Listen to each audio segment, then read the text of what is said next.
The Buffalo Bills keep their playoff hopes alive with a much-needed win over the Los Angeles Chargers. This keeps the Bills' playoff hopes alive, and it makes their playoff hopes skyrocket with a chance to be AFC East champions again for the fourth straight year in the season. And it could come down to the last game of the year against the Miami Dolphins. We'll have that and more today on the Go Bills podcast and Nickel City Mafia, Red, White, and Ruthless.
What is up, Nickel City Mafia? Welcome back to another edition of the Red, White, and Ruthless presented by Nickel City Mafia, where our family business is football.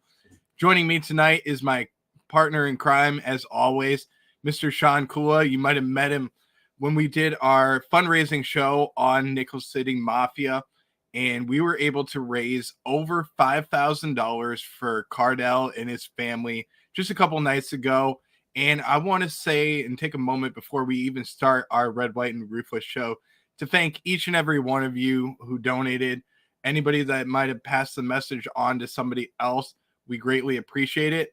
And another thing before we get the show started, this is going to be the last show that we're going to do before Christmas. So I want to wish each and every one of you guys a very Merry Christmas, prosperous New Year's, if we don't see you before the new year begins. Joining me tonight is my buddy Sean. As always, Sean, how are you doing tonight? It was like the nightmare before Christmas, I guess. But like Jake says, we're survived, and got to get in the Christmas spirit tomorrow. Or at least we don't have to be depressed for a loss. But as you mentioned, there's a lot that went wrong tonight, and I will say quickly, I was talking to Mike on the phone on my way home from my friend's house, and like last year, and I'm not being mean, but I remember you guys, Jake and Mike, all were like, "Oh, we got the win. That's all we gotta do. Keep moving."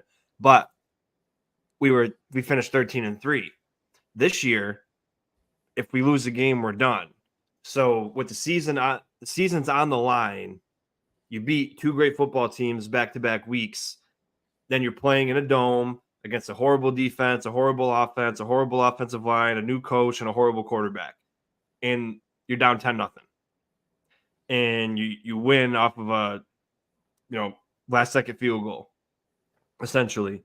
And I agree with the survive in advance, I guess, as well, like Jake says. But you're supposed to be playing your best football near the end of the stretch. This is bad football. Yeah. So you went and played great football against the Jets, great football against the Eagles, great football against the Chiefs, great football against Dallas, horrible football against the Chargers. Now you got two division games in a row and, a horrible team in front of you in the Patriots.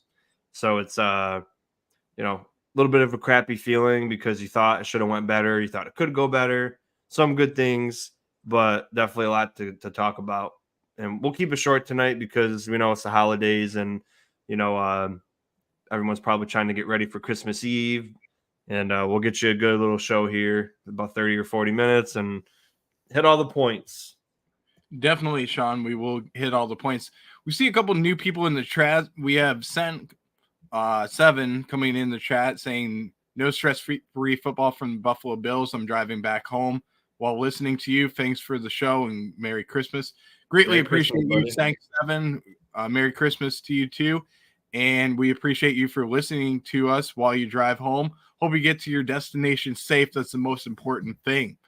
But Sean, let's talk about this game against the Chargers today. And I think, like you said, it was a little bit of a regression from the Buffalo Bills overall. I wouldn't exactly say that this was their best performance. And there were some tweets that came out from some very high up people in the sports world saying that it seemed like the Bills thought that this was going to be a cakewalk of a game. And they came into it thinking that, and they're down right away 10-0. That's the biggest thing. And I got to say, I missed a lot of the first quarter. I ended up having a Christmas event, and I missed the first quarter, but walk me through and walk Bills Mafia through what the first quarter was like and watching the team go down 10 points. It was like,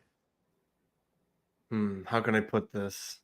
The first quarter was kind of like trying to push a bike with no wheels on it uphill. Just stupid and dumb and really bad football. I think we got one first down. We let Easton stick, dice us up and down the field the first two drives. Hardy fumbled the punt return, which we pinned them. We pinned them inside the 20. So they're punting from inside the 20. When they punted it, Hardy fumbled. They got it back at the 30. Then they scored a touchdown. Then it was 10-0.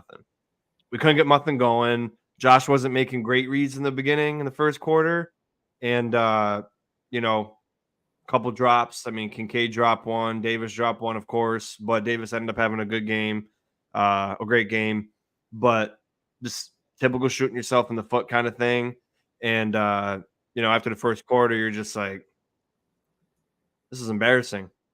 Josh was like 4 for 8 for like 30 yards in the first quarter. We didn't run that great in the first quarter either. Fournette had a decent game. Murray didn't get one carry. But, just an ugly first quarter. So you didn't miss much. Yeah, I missed it all the way up until the it really started coming alive when I saw the Bills get the ball back after the turnover from Deontay Hardy. Then the Bills got the ball back. One play, 10 seconds, the Bills score on a Gabe Davis touchdown, which was an incredible throw and catch from Josh to Gabe. And then it really started to seem like the Bills were coming alive, and I felt like maybe that was going to be a turning point in the game where you go down 10 points. The Bills put up a bunch of points later on. They go down the field to start driving. But that didn't happen. They kept the Chargers in the game the whole entire time, and that's what really stunk to me. But let's get into some of the plays for the Buffalo Bills, and a lot of it I'm going to talk about. And Sean, I think you would agree with me on this one. And I don't like always going with negatives, so I'm going to start with some of the positives that we saw from the Bills in this game. And I think one of the biggest things that we saw was after 3 out of 4 weeks where Gabe Davis didn't have a reception, Gabe came alive today, and he did it in a game where I thought that maybe this was going to be where Stephon Diggs has his breakout, but it was actually Gabe Davis that had a little bit of a breakout today. And so let's talk about Gabe and how he was able to do some things and use some different routes that I actually loved seeing him do. Yeah, well, with Davis, it's like 4 out of the last 6 games he had no catches. Like, that's just this kind of. I mean, I'm not saying he should have over 100 yards every game, but he should be a pivotal piece in your offense as number 2 receiver. When Brady was saying like, oh, when he had no catches, he was great. He was a most underpraised player for all the blocking he did. You don't say that shit for number 2 wide receiver. You say that shit for like Deontay Hardy that goes in and blocks, or Trent Sherfield, who's the 5th receiver who goes in and makes good blocks and makes touchdowns happen. You shouldn't be talking about your second wide receiver like that. And unfortunately, that's where Gabe Davis is. but he had a great game, great touchdown. He had a great toe tap, big 36-yard catch. So definitely we needed him to step up today. Man, it was just, I do got to, one positive I do got to say, congratulations to Josh Allen to become the first quarterback in NFL history. The only one. No Brady, no Montana, no Mahomes, nobody. First quarterback, 4 seasons in a row with 40-plus total touchdowns. So congratulations to him for that. That's an incredible achievement. Yeah, he's got no Super Bowls because all the people that like to tell me these stats don't really matter, they do because no one's ever done it. So, and he also continued history with breaking his already broken record of 11 touchdowns in 11 games in a season with a passing and rushing touchdown. So kudos to him for that. But Brett, I think I'm going to be honest with you here, and I'm starting not to like Joe Brady's offense. And let me explain. Where's Stephon Diggs? Yeah. How are you incapable of getting your number one wide receiver the football? Why is it extremely difficult for you to make him a focal point of your offense? Also, another point B, why is a $300 million quarterback throwing the ball 15 and 21 times in the last 2 games? If you want that offense where you want to run it 40 times and pass it 20 times, trade Josh Allen and get Daniel Jones and throw the ball 12 times a game and run the ball 60. Right. Why are we spending that much money on with a top 3 quarterback throwing the ball 15 and then throwing the ball 20 times today against a shitty team? Where's Stephon Diggs and, Josh Allen usage? We just want to run him in the ground again. So we're going back to Brian Daboll. And, I thought Brady's had a couple great games so far this year. And, like last week, we didn't get Cook involved at all in the pass game, minus like 1 catch. We didn't get Fournette the ball in the pass game. Where the heck was Dalton Kincaid and Dawson Knox today? 3 catches total between the two. And again, it's like Stephon Diggs, another 5 catch for 20 yards. Like, that's just absolutely absurd. He hasn't cracked 30 yards in 2 months. He had 890 receiving yards, and he was number 3 in the league in like week 8. And now he's at 1,040. Like, it's taken him 2.5 months to crack 1,000 when he was at 870 or 880 already. Like, right. I just don't like that. You have 2 superstars, and you're taking the ball out of one of their hands and then not using the other one. I get using other players, but I'm starting not to be a fan of this. And I don't know if you feel the same way. Like, some people might prefer Josh only throwing the ball 15 times, but when I think about he's a superstar, Pat Mahomes is never going to throw the ball 15 times. Joe Burrow will never throw the ball 15 times. And all the quarterbacks you see as elite will never throw the ball 15 times, no matter what circumstance. So, like, what are we doing there? And so what do you think about that? Or am I overreacting, or is that something that you thought about, or what? No, I definitely thought about it. I felt like, number one, the Bills in this game weren't motioning enough, in my opinion, and maybe you would agree with that too. I didn't see all. Remember, we were talking about the 60% motion rate that you normally see, and that was one of the ways that I felt like the Bills could get some one-on-ones with Stephon Diggs.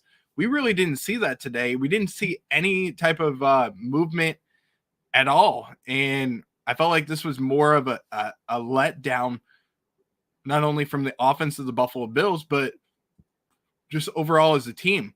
It seemed like, number one, they expected to just walk into this game and it was going to be a cakewalk, and that's not the case. This was a team in the Chargers who last week, let's just face the facts, they got their asses handed to them by the Raiders in a divisional game. Their head coach got fired, and Brandon Staley come in with a new head coach in place, and they looked ready. They were hungry. They fought every single play, and hats off to them. A team that most people would have written off, and including me, I did. And in our group chat, I put it out. I said, "Hey, the Bills are going to win this game by a lot. Take the over on the points. Take the, number 2 was take the spread for the Buffalo Bills to win this one." And it didn't happen. And I was really shocked. When I turned on the game after the holiday event that we had, I looked at it and I said, you know what? The Bills are going to be up like 21-0. It's going to be no problem. It's the end of the first quarter. 21-0. Buffalo's up. And I looked at the score and I'm like, what is going on? I mean, this is not what the Buffalo Bills normally are like. And to be honest with you, I don't know if you would agree with this, but this was one of the slowest starts from a Bills offense that I've seen in the last few weeks. And the Bills have been pretty good about getting going over ever since they let go of Ken Dorsey. This time, I agree. I didn't think they had a good start. I felt like the offense was sloppy. They looked like they weren't ready for this game. And you add in Leonard Fournette, and I actually liked that, having him out there. And he did 5 for 20. He did pretty, 4 yards a carry. That was pretty good. Did some good things, but there really wasn't any design to the offense. I felt like, the creativity that you normally see, there really wasn't any. James Cook had 20 carries in this game. Josh Allen had 21 attempts. Really not a lot that you normally see, and that's what kind of upset me in this game. I felt like Josh could have done a lot more, but it really came down to, overall as a team, the 3 turnovers that really hurt the Bills, and it hurt their chances at getting more points on the board. They left a lot on the table, and they could have won this game by more than 10 points, but it shouldn't have came down to a field goal to win the game. Man, let's put it that way. It came down to that. Bills should have won the game by a lot more. You lose the turnover battle 3-0. Hardy fumbles when all you got to do is run freaking straight, dude. Like if on the punt coverage you see that they didn't set up your blocks properly and there's no lanes, just freaking run forward and hold on to the football. Don't dance around with 6 people in front of you, run backwards and then fumble the football. Like, that's how you leave shitty teams in a game. And then, Josh has to throw a pick. It has to be done. I will still take 40 touchdowns, the 18 turnover margin, because nobody has even close to that. So I'll take that any day. But he underthrew Diggs wide open one-on-one. He was rolling out to his right and try to throw 60 yards on the run, dude. Like, step up in the pocket. There was, like, maybe a couple times where Khalil Mack made a play, but that dude's got 15 sacks and he's been outstanding. But on that big 3rd down and 20 play, or it was like 3rd and 27 when we backed ourselves up, Josh held the ball for 5 seconds, stepped up in the pocket, didn't throw the football, held on to it again, shook off a sack, and he got sacked eventually. I can almost guarantee 99% that sack won't be credited to an offensive lineman when PFF comes out. But you can't turn the ball over 3 times. James Cook, I mean, he didn't have a horrible day. You can't expect him to get 200 yards, total yards every game, but he was like 18 for 70, which is like 4 yards a carry. It's okay. He broke 1,000 yards, so do want to give him congratulations for that. It's our first 1,000-yard back since Shady McCoy, I'm pretty sure. So really good to see. I think he did it in less than 200 carries too. So congratulations to James Cook for that. And I saw Matt Chatter mention Poona Ford at Oliver. I got to call it this defensive line. It was like the first 18 snaps. We got 0 pressures on a putrid offensive line. Yeah, sure, Slater's a good left tackle, but that offensive line has been getting worked all season, even including Slater. And we just played a great offensive line in Dallas and a great offensive line in Kansas City and got pressure. And then you're telling me it took till the 3rd quarter to get any sort of pressure. And it wasn't from Leonard Floyd. It wasn't from Von Miller. It wasn't from Greg Rousseau. It wasn't from Shaq Lawson. It was from Poona Ford at Oliver and, a little bit of Linval Joseph. And they didn't really show up. And it was like, this guy's just a horrible quarterback. You can't get he's standing in the pocket like it's a video game. You can't get any pressure at all. And then at Oliver came through when it mattered most. Got a big sack with no time, when they had no timeouts. They had to rush their play before the clock went out. So Ed Oliver had 2 sacks. Poona Ford had a sack and a couple good tackles. So good for him. He finally got his opportunity, and he showed the coaching staff he should have been playing me all season. So great for Poona Ford. Ed Oliver's been the Ed Oliver that I've been talking about since he was a rookie. and everybody called me an idiot because he didn't get 10 sacks a season when it's more than just sacks. It's pressure, win rate, double how you work on double teams, and things like that. Yeah, Puna Ford, how about that? How about that spin move? Yeah, like Winnie the Pooh spinning out with the honey in his hand. Like, woo. But absolutely great job for the defensive tackles. And again, when it mattered most, they came through. But it was just basically 3/4 of the game, we got zero pressure on this quarterback, and you're just like, what the hell? What the hell happened? Where is this? Like, all you're missing is AJ, but you missed AJ last week, and you got like 5 sacks, and you got pressure all over Dak Prescott versus a great offensive line.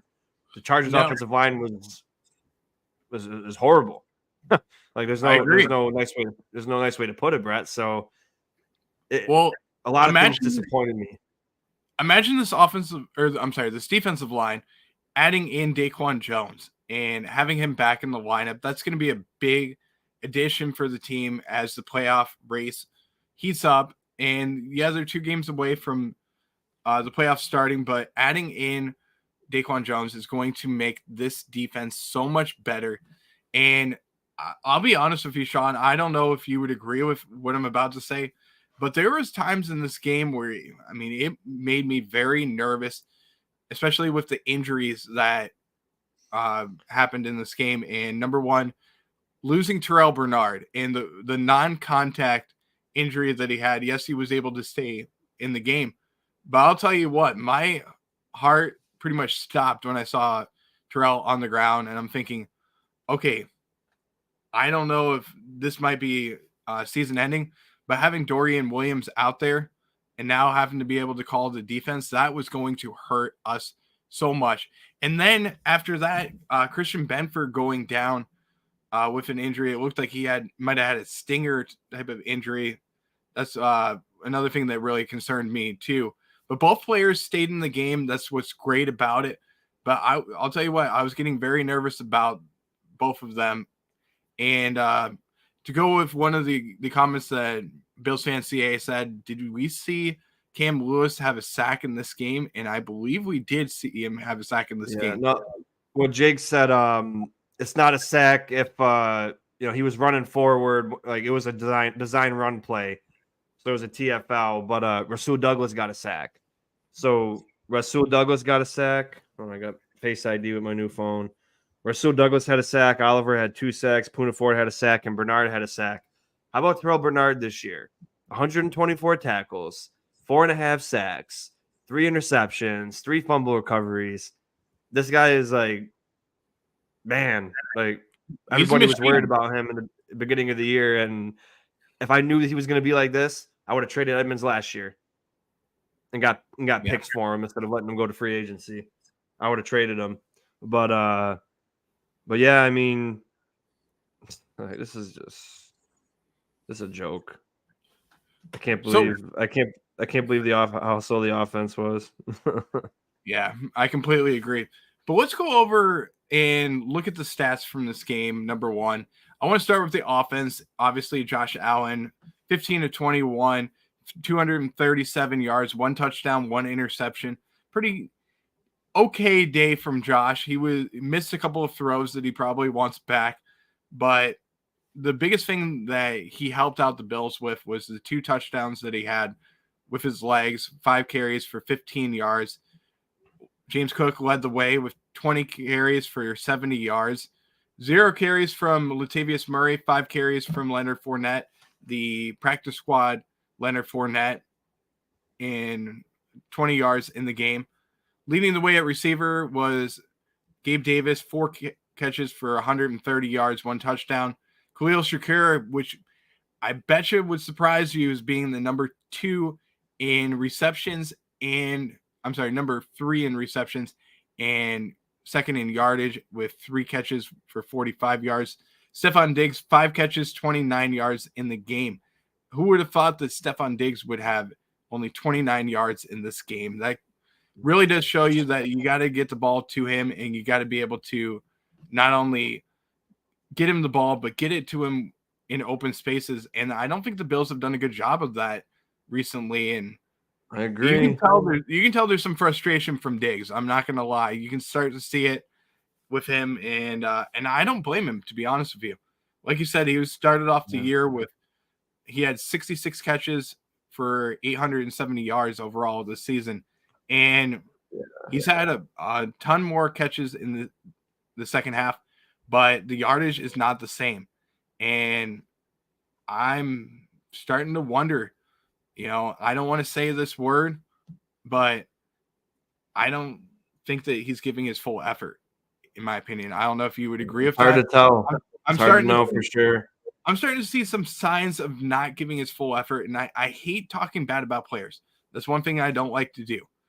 If you and I know that, but the one thing I'm starting to notice, and I don't know if you've seen it, Sean, Diggs is starting to slide down a little bit more when people are trying to tackle him. He's also not giving full effort, like that play where with the interception with Josh.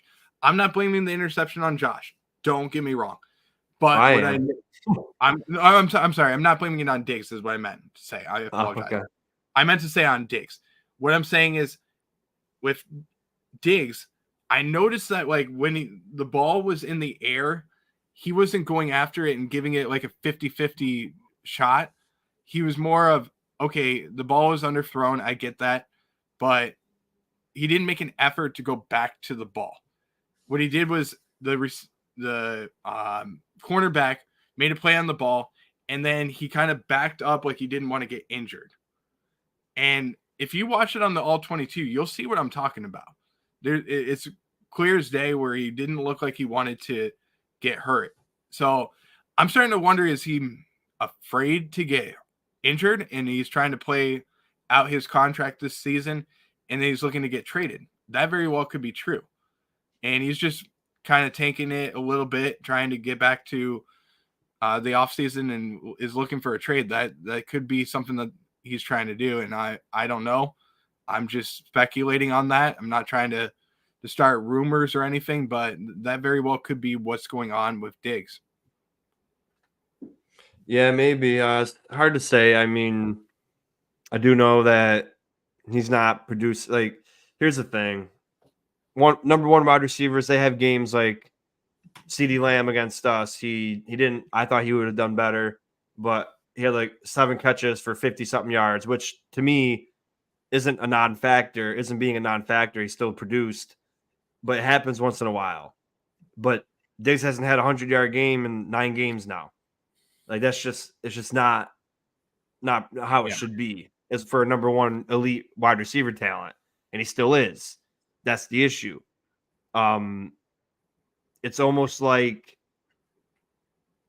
people are just so happy that Dorsey's not here that they also ignore, like, and here's the other thing. Everybody, and I don't hate Joe Brady.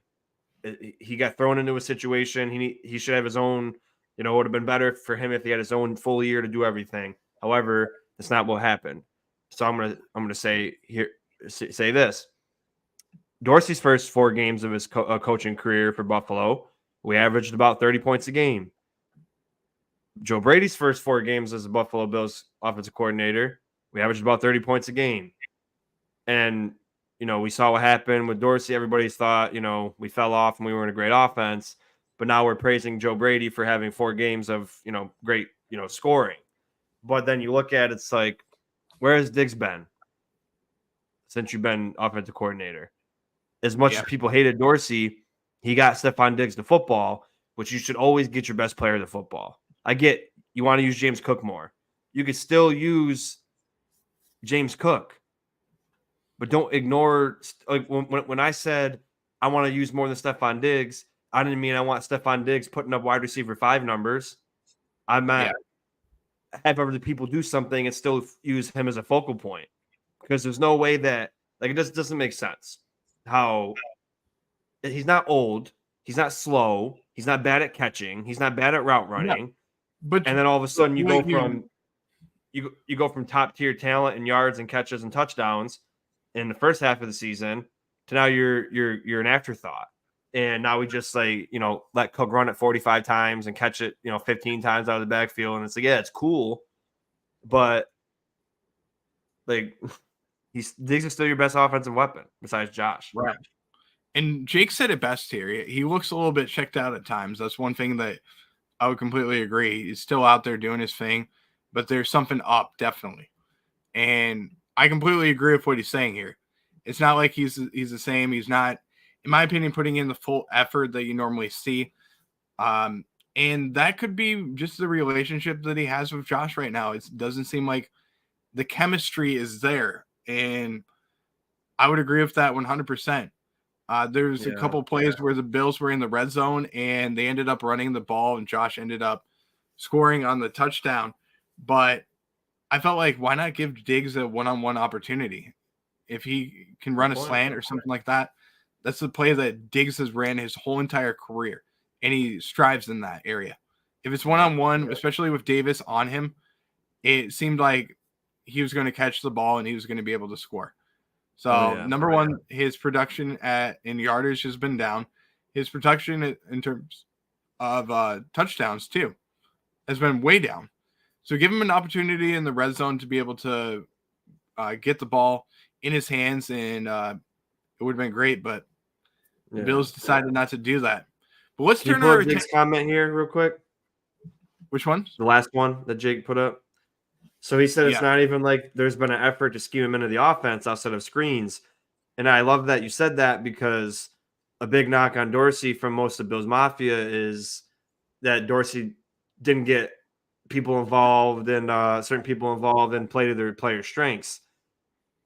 You're an offensive coordinator and can't get your best player, superstar wide receiver involved.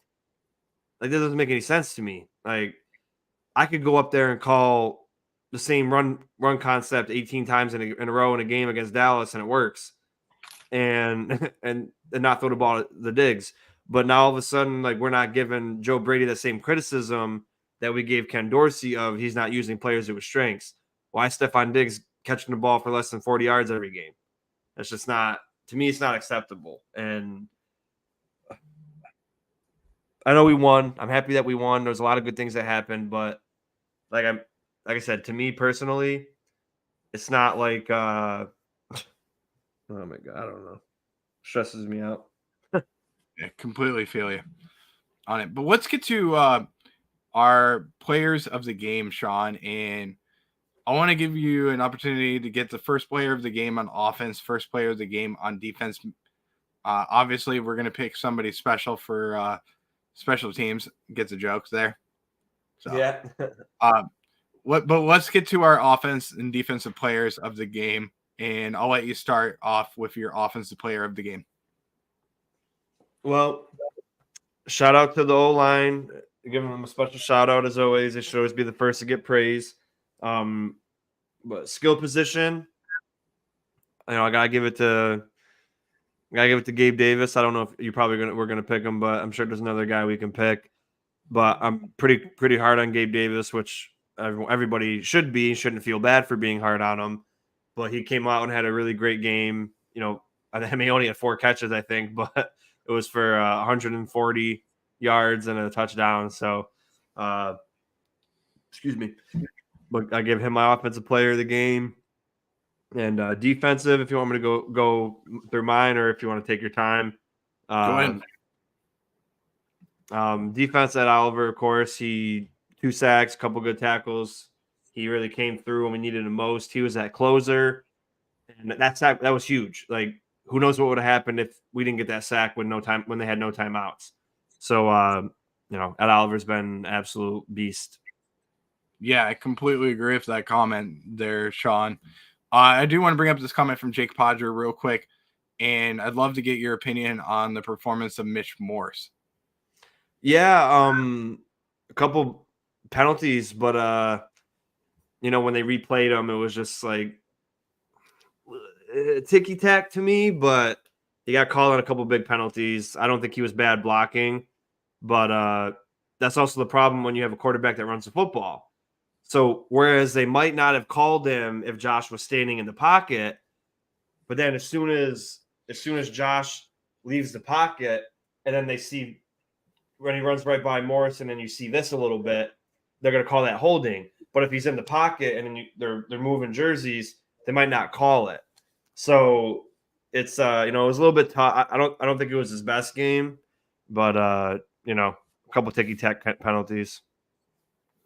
Yeah, I completely agree with that, Sean. I felt like it was a little bit ticky-tacky, but, obviously you're inhibiting the defensive player from making the tackle. I understand what they're saying.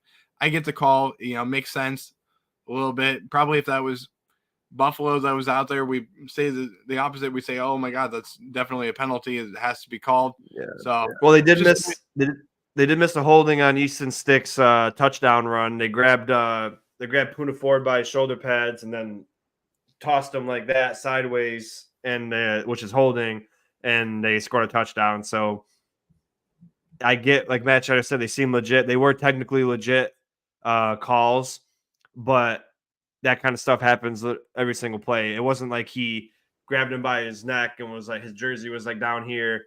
right. It was just like a little bit. His fingers got wrapped up in his shoulder and his jersey. But yeah, I completely agree with you there.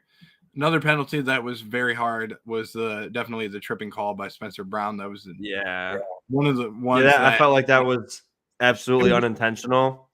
I won't know. I won't know if it was. It could have been. It could have been 100% on purpose, but I don't think, like, when you chop block, it's not like you're like, okay, I'm gonna chop block and then just immediately not move and be a statue. Like, you chop block and he was rolling to his right because that's what you did. He lowered his shoulder and turned, and then just so happened his leg flipped around and he got tripped. So that sucked. But yeah, I mean, I thought they all did pretty good. Can't complain. We'll have to watch the all 22, but another solid day, I believe. Definitely, Sean. For me, the offensive player of the game has to go out to Josh Allen. Obviously, going over the 40 touchdown mark. That's an incredible accomplishment for the fourth straight year. Or fourth time in his career, I apologize. That's incredible. And fourth straight year, too. That was great to see. And he's having an MVP season, still up there and should be considered for MVP.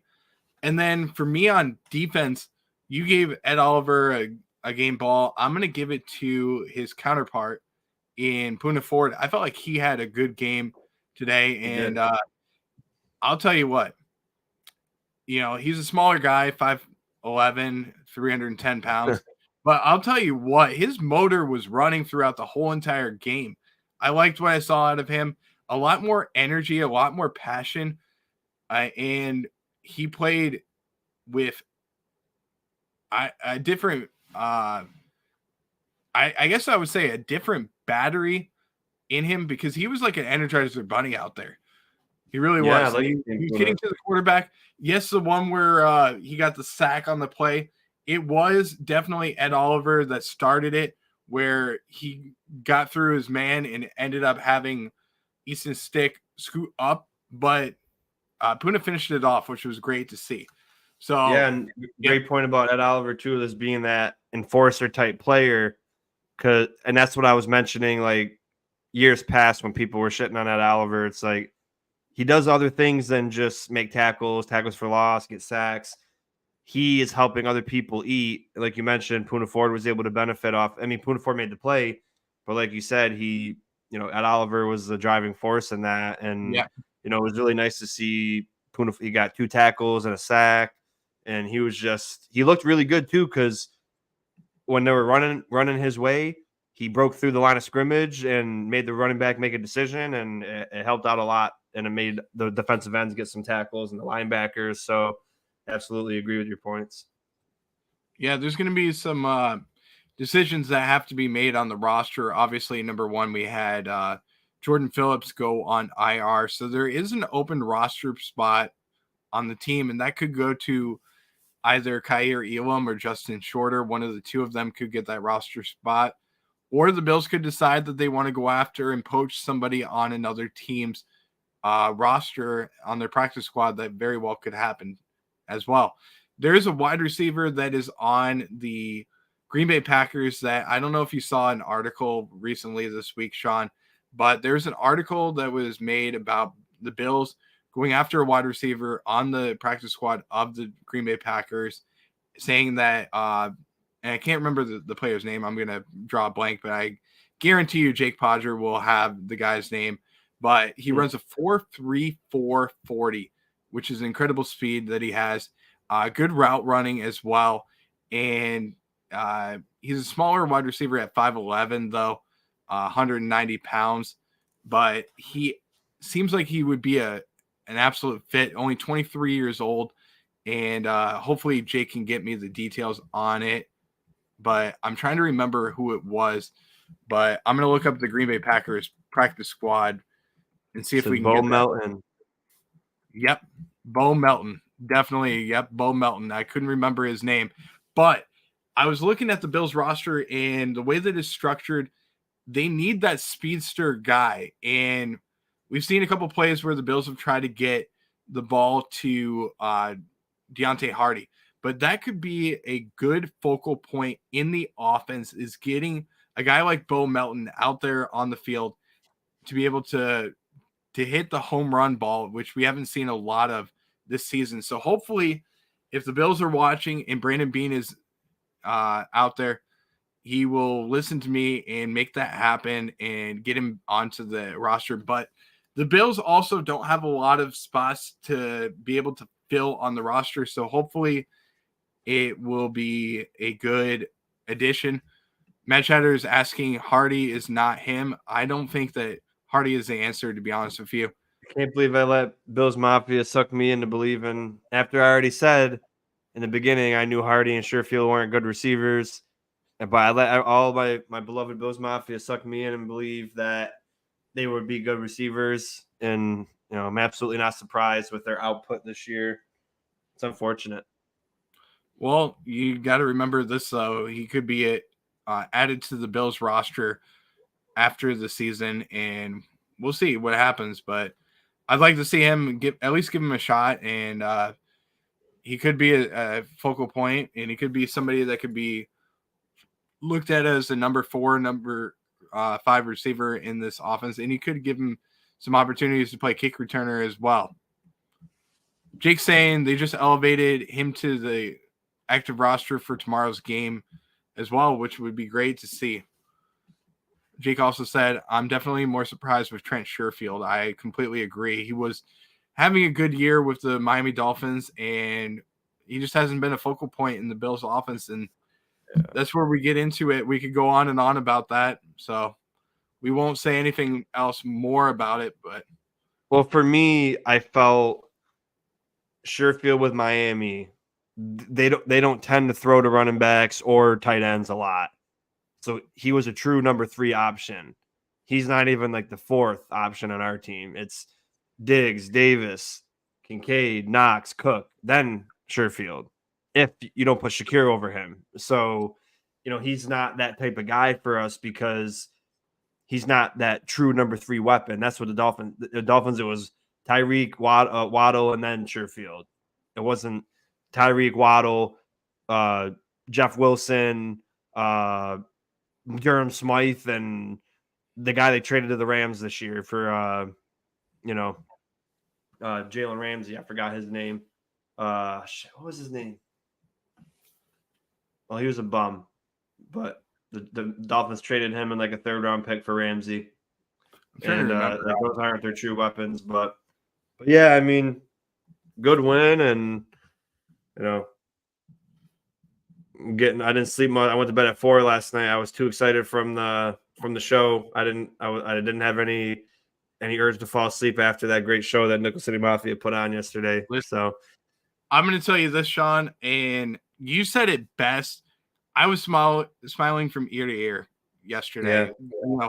The incredible generosity from Bills Mafia and what we were able to do all the way around, not only myself and you, but the entire Bills Mafia helped out a family that desperately needed the help. And you can still see on the screen, at the bottom of the screen, there's a scan me for Cardell. It'll take you right to the link for the Classy page that we have, and you can still donate. We have about another week before that will wrap up, but we have already raised just about $5,500 for Cardell, which is incredible. That it comes from the $5,100 that was donated on the channel as far as the Classy page. Then we also have some donations that came in on the fundraising event, about $115, $120, somewhere in that range that we had as well, which is incredible. And then there's some other donations that are still to be made, but that are going to be added onto there as well. I do have a donation that's going to be made. My family is doing another donation as well that I'm collecting the money for, and I will put it into the donation pot on the Classy page. So I'll make sure that happens, but I got to go to the bank, transfer the money into my account, and then make a donation there as well. So there is some more money that's in place for the Cardell family, and I know they'll greatly appreciate it. But, again, I'll say I was smiling from ear to ear watching that show, and great performances as well. The music was phenomenal. Not only the music, but also the performers were great. Could not complain about them whatsoever. But Sean, let's wrap it up though as well. I know we got a lot of people in the chat. Let's go over the Bills playoffs chances, which is the most important thing right now. Bills are sitting at about 75%